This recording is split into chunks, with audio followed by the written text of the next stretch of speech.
The clinking of crystal and the low hum of entitled chatter formed a suffocating cage around Nancy Shields.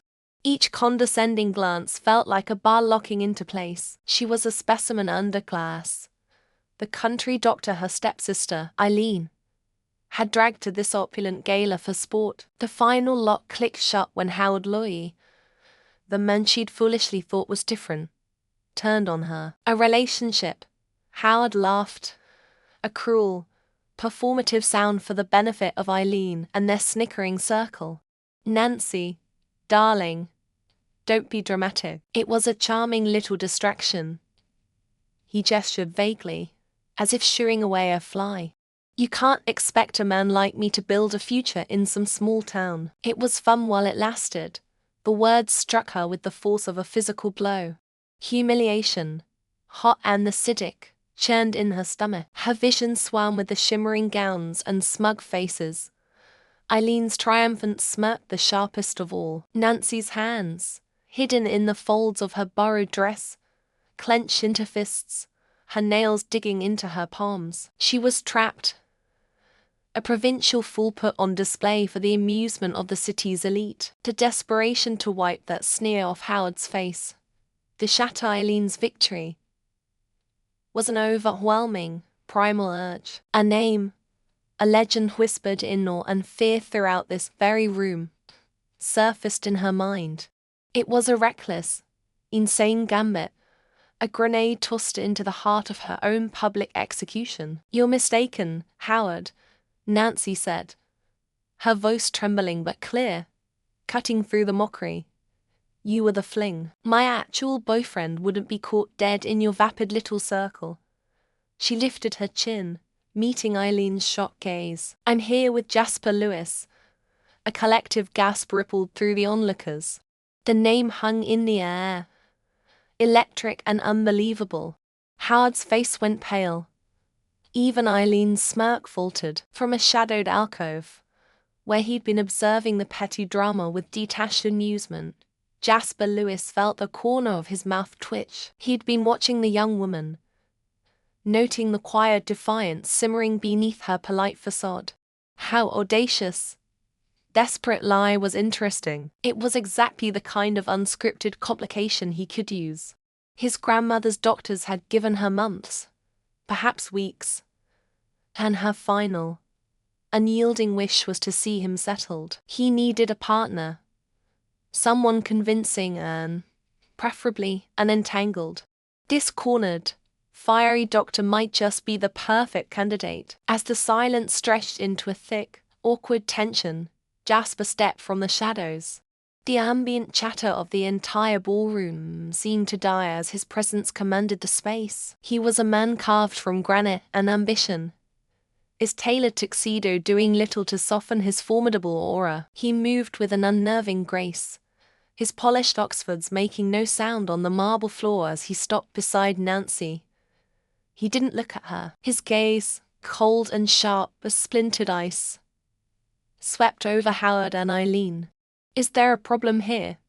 He asked, his voice a low baritone that sliced through the room. He slid an arm possessively around Nancy's waist, the gesture both a claim and a warning.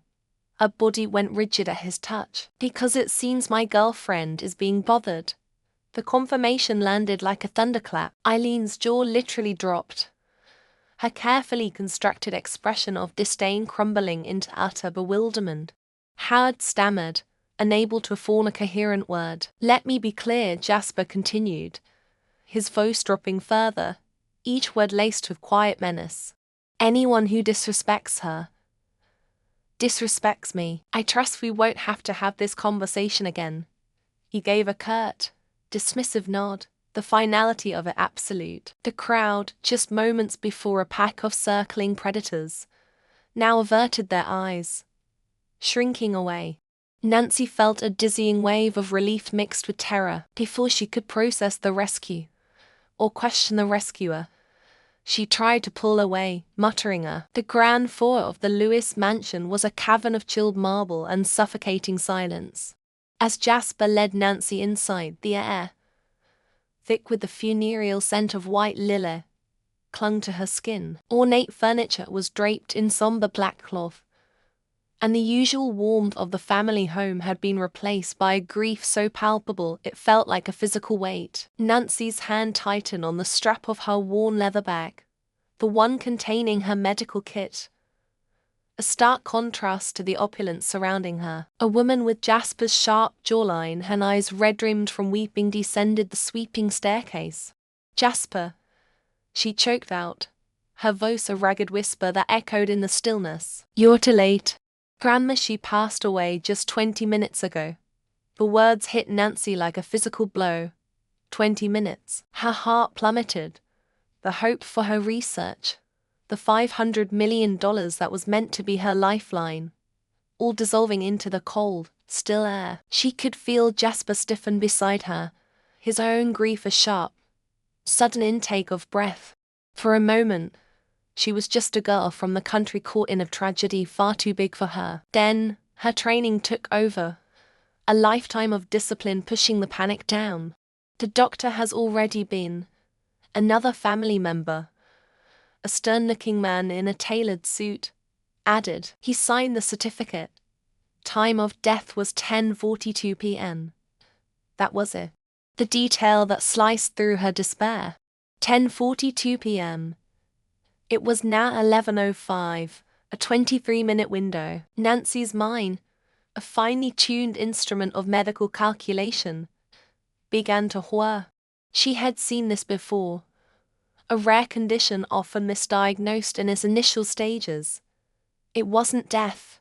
Not yet. "She's not gone," Nancy said, her voice clear and steady, cutting through the family's hushed sobs. Every head snapped in her direction. Jasper's sister, Sandra, stared at her with raw disbelief. "What did you say? Have you no respect?" "I can save her," Nancy insisted, stepping forward. The family recoiled as if she'd uttered a curse. Jasper grabbed her arm, his expression a storm of confusion and grief. "Nancy, what are you doing?" he hissed. "This isn't the time." She met his gaze, her own eyes blazing with an intensity he'd never seen before. "There's no time to waste, Jasper. Your grandmother is in a state of suspended animation, a deep cataleptic shock. It mimics death, but it isn't. I have less than an hour to reverse it before her brain suffers irreversible damage." "You're insane," Sandra cried, planting herself in front of the staircase. "A country bumpkin playing doctor. How dare you disrespect Grandma's memory? Get her out of here, Jasper." Nancy ignored her, her focus absolute. She addressed the stern-faced man. "Check your grandmother's forehead. Is it dark? Is there lividity?" "No, because blood hasn't pooled. Her life force is merely dormant, trapped." The man faltered, his cold certainty wavering. He had seen his mother's body. Her forehead was pale, almost waxy, but not dark. Seeing his hesitation, Nancy seized the moment. She wrenched her arm from Jasper's grasp and pushed past a protesting Sandra, who stumbled back with a cry of outrage. "Get away from her, you ghoul." Nancy didn't look back. She took the stairs two at a time, her worn flat silent on the plush runner. The family's frantic cries and accusations followed her. A wave of noise and anger she tuned out completely. Jasper, torn between his family's fury and the impossible spark of hope this strange woman had ignited, was right behind her. She burst into the master bedroom. It was dimly lit, the air heavy and still. On the large, canopied bed lay an elderly woman, her face serene, her hands folded over her chest. She looked peaceful, calm, but Nancy saw what they couldn't. The faint, almost imperceptible tension in the muscles around her mouth, the specific pallor of her skin. Without a second's hesitation, she unzipped her bag and laid out a roll of gleaming silver needles. The family crowded into the doorway behind her, their protests dying into shocked gasps. "Don't you touch her, security. Someone calls security." Nancy's movements were a blur of precision and confidence. She found the pressure points with an instinct that defied explanation, one at the crown of the head, another between the eyebrows, several along the meridian of the wrist. Each needle was inserted with a swift, sure twist. Her focus was absolute. The world shrinking to the still form on the bed and the life force she was fighting to recall. The room held its breath. Seconds stretched into an eternity of tense, agonizing silence. Jasper watched, his heart hammering against his ribs, his skepticism warring with a desperate, burgeoning faith in this woman he barely knew. Then, a finger on the old woman's hand twitched. A collective gasp rippled through the onlookers. Nancy applied one final needle at the base of the throat. Grandma Lewis's chest hitched. A shudder ran through her frail body. She took a sharp, rattling breath, then another. Her eyelids fluttered, then slowly, miraculously opened. Her gaze, cloudy at first, slowly focused on the young woman leaning over her. The room erupted. Sandra crumpled to her knees, sobbing with unrestrained relief. The stern man's face cracked, tears streaming down his cheeks. Disbelieving cries of joy and gratitude filled the air. Nancy calmly removed the needles, her expression one of quiet satisfaction. She turned to Jasper, whose face was a mask of pure, unadulterated shock. "I believe," she said, her voice low but firm, "that my end of the deal is fulfilled. Curing your grandmother. The $500 million is secured. Wouldn't you agree?" Before Jasper could process the whiplash of moving from mourning his grandmother to witnessing her resurrection and being reminded of a business deal, Grandma Lewis pushed herself up on her elbows. Her voice was weak but filled with overwhelming warmth. "You saved me," she rasped, reaching a trembling hand for Nancy. Nancy took it gently. "Jasper, my boy, you brought an angel home." She pulled Nancy closer, her eyes shining with tears. "My granddaughter-in-law. You are truly my granddaughter-in-law." The declaration hung in the air, solidifying Nancy's position in a way no contract ever could. Jasper looked from his smiling, vibrant grandmother to the composed woman beside her, the woman his family had called a ghoul just minutes before. A wave of awe and something more, something deeper, washed over him. He stepped forward, placing a protective hand on Nancy's shoulder. He faced his stunned family, his voice ringing with newfound conviction. "Grandma is right. Nancy is my girlfriend, and I won't hear another word against her." Beaming, Grandma Lewis clapped her hands together with surprising strength. "Wonderful. Then there's no time to waste. We'll hold the wedding in 3 days. I want to see my grandson married to the woman who gave me back my life." The oversized master bedroom at the Lewis mansion felt less like a shared space and more like a beautifully decorated demilitarized zone. Nancy Shields sat propped against a mountain of silk pillows, a thick medical text open on her lap, its pages a familiar refuge from the sterile opulence surrounding her. Across the vast expanse of Egyptian cotton, Jasper Lewis sat at a sleek mahogany desk, the glow of his laptop casting stark shadows on his face. The only sound was the soft click of his keyboard, a rhythmic tapping that underscored the chasm between them. They were husband and wife on paper, roommates in practice. A soft knock at the door broke the quiet truce. Grandma Lewis entered, her smile as warm and radiant as the cashmere shawl draped over her shoulders. She carried a black lacquer tray bearing two porcelain bowls of a dark, steaming soup. "I thought you two might need something to help you relax," she said, her eyes twinkling with a mischief that set Nancy's senses on high alert. "A special family recipe for a peaceful night's sleep."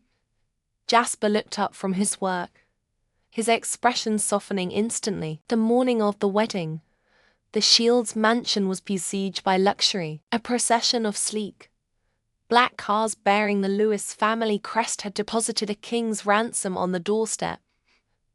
Crimson boxes tied with gold ribbon, antique chests of polished mahogany, and velvet-lined cases revealing jewelry that glittered with the cold fire of distant stars. Nancy's stepmother, Beatrice, ran a hand over a bolt of silk so fine it felt like liquid moonlight, her knuckles white with a covetous grip. Beside her, Eileen's eyes, wide and hungry, fixated on a diamond necklace that could buy their entire street. The gifts were not a celebration. They were a declaration of Nancy's impending power, and the sight of them choked the two women with a bitter, suffocating envy. "This cannot happen," Beatrice hissed, her voice a venomous whisper in the opulent quiet of the drawing room.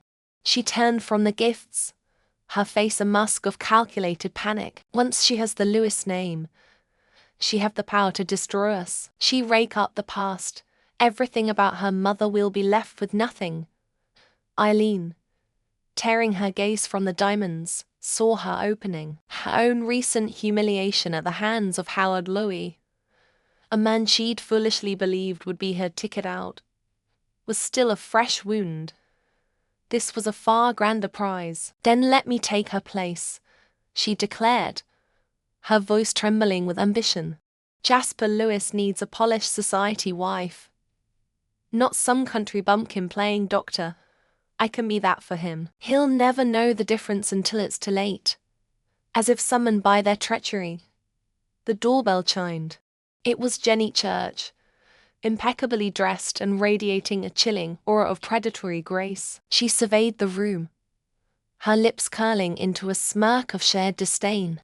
She had her own reasons for wanting Nancy gone, and she had come prepared to forge an alliance. "I heard there was a wedding," Jenny said, her tone dripping with false sweetness.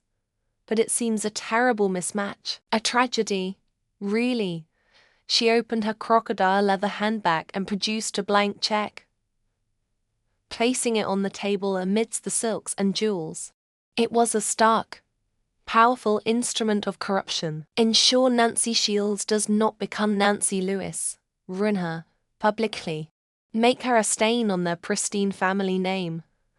And I will solve every financial problem you've ever had, and ever will have." The three of them huddled together, their whispers weaving a meticulous tapestry of malice. The plan was simple and cruel. Humiliate Nancy at the altar, expose her as an uncivilized, unstable fraud, and have Eileen, the picture of grace and composure, ready to step in and save the Lewis family from embarrassment. An hour before Nancy was to leave for the venue, Beatrice approached her with a delicate porcelain cup. Steam rose in a fragrant curl from the amber liquid. "A family tradition, dear," she said, her smile stretched unnaturally wide. "For luck and a calm heart." Nancy looked from the tea to her stepmother's overly bright eyes, then to Eileen, who hovered in the doorway, unable to look her in the face. A saccharine, cawing energy filled the room, thick with unspoken intent.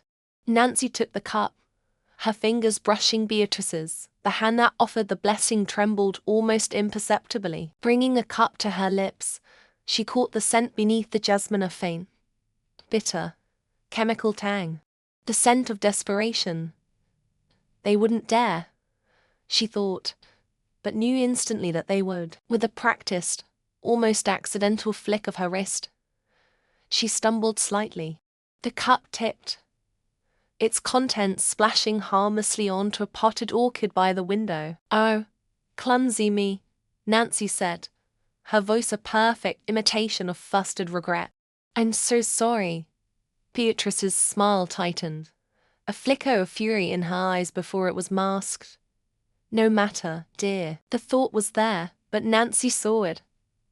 The trap had been set, and now, they believed she had walked right into it. Hours later, in the hushed backstage sanctuary of the wedding venue, Nancy stood before a full-length mirror. The woman reflected back was a stranger in ivory silk and lace, a vision of bridal elegance. Yet beneath the serene facade, her mind was a crucible of cold, calculated fire. The wedding wasn't an ending or a beginning. It was a battlefield she had chosen. With a calm that unnerved her own reflection, she pulled out her phone and sent a single, encrypted text to her research partner. Launch Protocol Phoenix, now. A confident, knowing smile touched her lips. They thought she was a pawn. They were about to discover she owned the entire board. At the front of the grand hall, Jasper Lewis stood at the altar, his expression an unreadable mask of corporate steel. His best man, also his chief assistant, leaned in. "Sir," he whispered, his voice tight with urgency. "News on Dr. Yates. Our sources confirm her research team just initiated a global press release. It's happening as we speak. The Phoenix Protocol.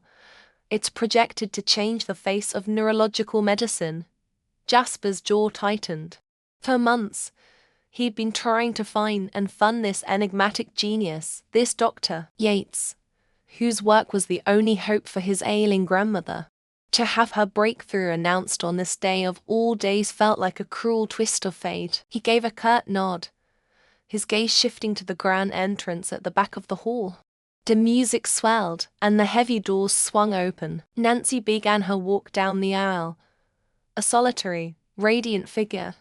The guests murmured their approval. Jenny, Beatrice, and Eileen exchanged triumphant, predatory glances from the front pew, anticipating the moment their planned disruption would shatter the bride's composure. Nancy's eyes met Jasper's. For a fleeting second, she saw not a cold CEO, but a man shackled by duty, just as she was. She reached the altar, but instead of taking his hand, she turned to face the stunned assembly.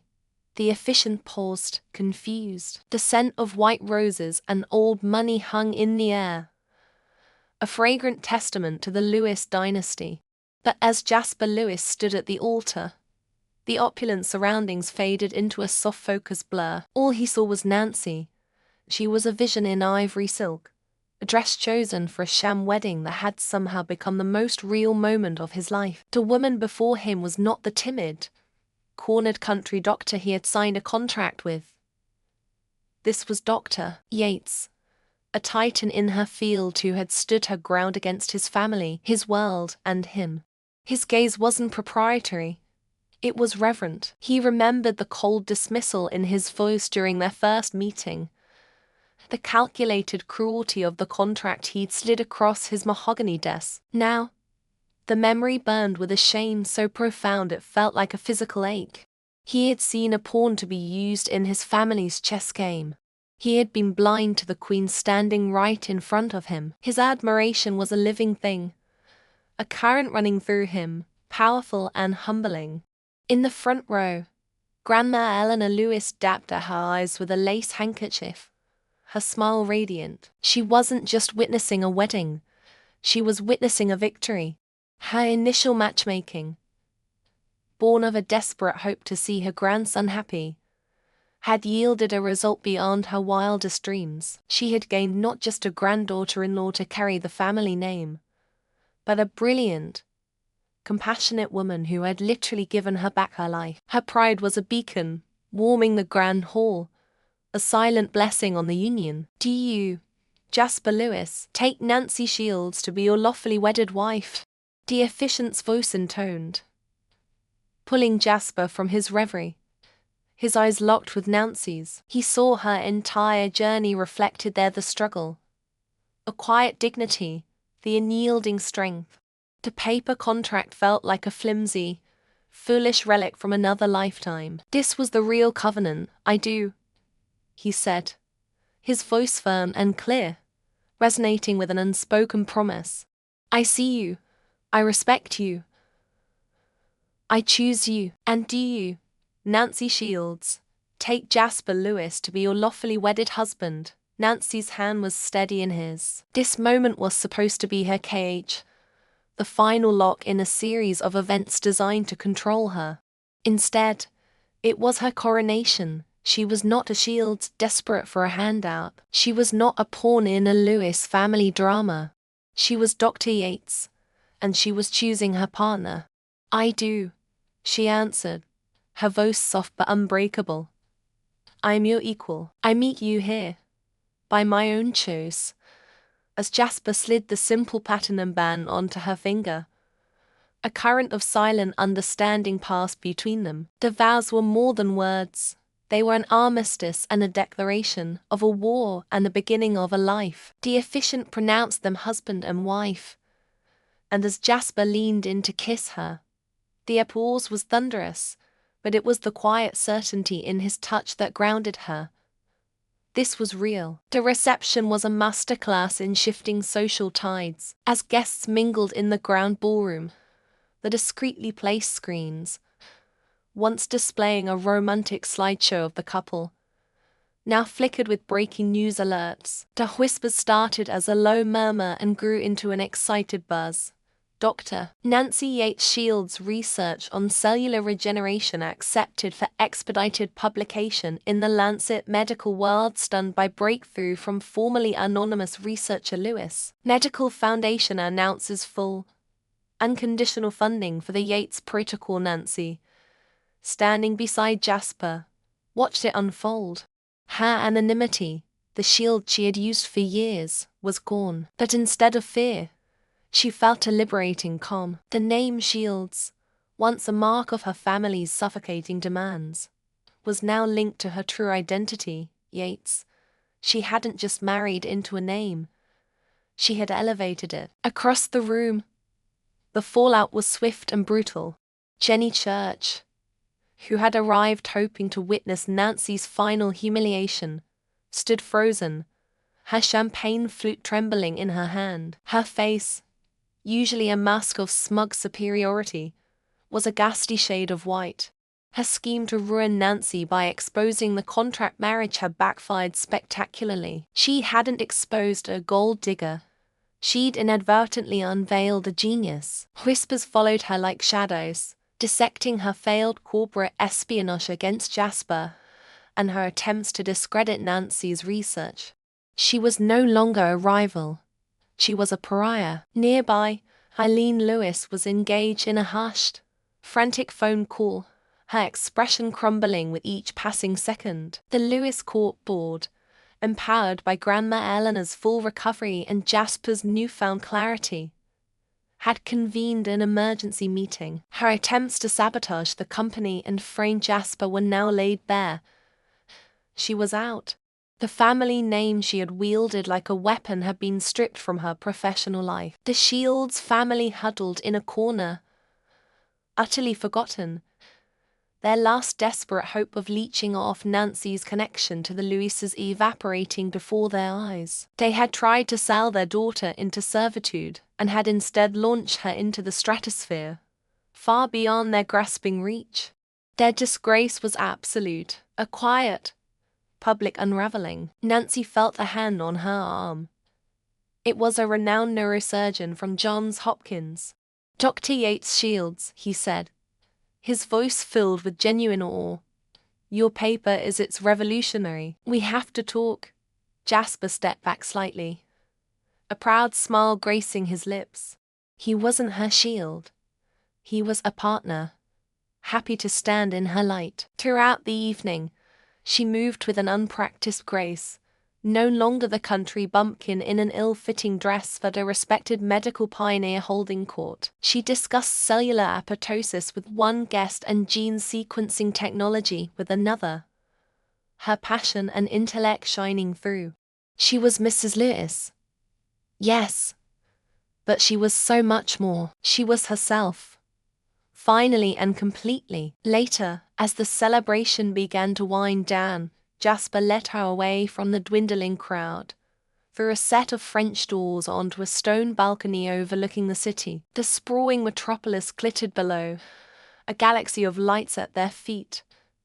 The cool night air was a welcome relief. For a long moment, they stood in comfortable silence, the distant sounds of the party a mere echo. I was a fool, Jasper said, his voice low, turning to face her. All this time, I thought I was saving you. Nancy looked up at him, the city lights reflecting in her eyes. And I thought I was just surviving, she admitted. We were both wrong. He reached out, his fingers gently tracing her jawline. The gesture was tender, hesitant, full of questions he didn't need to ask. The contract was fulfilled, The families were handled, a reputation was secured. They were free. Free to walk away. Free to stay. So, what happens now, Dr. Yates? He asked, the name a term of endearment, of ultimate respect.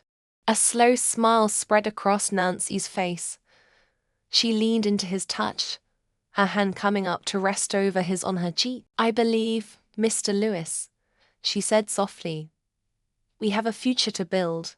He searched her eyes, finding no trace of obligation, only a deep, unwavering affection that mirrored his own. The fairy tale wasn't about the prince saving the commoner. It was about two people, stripped of their titles and pretenses, finding an equal in one another. He leaned down, and this time, the kiss wasn't for show. Not for an audience or an officiant. It was a silent promise, a seal on a new contract written not on paper, but on their hearts. A future built on genuine love, mutual respect, and the shared, dazzling ambition to change the world together.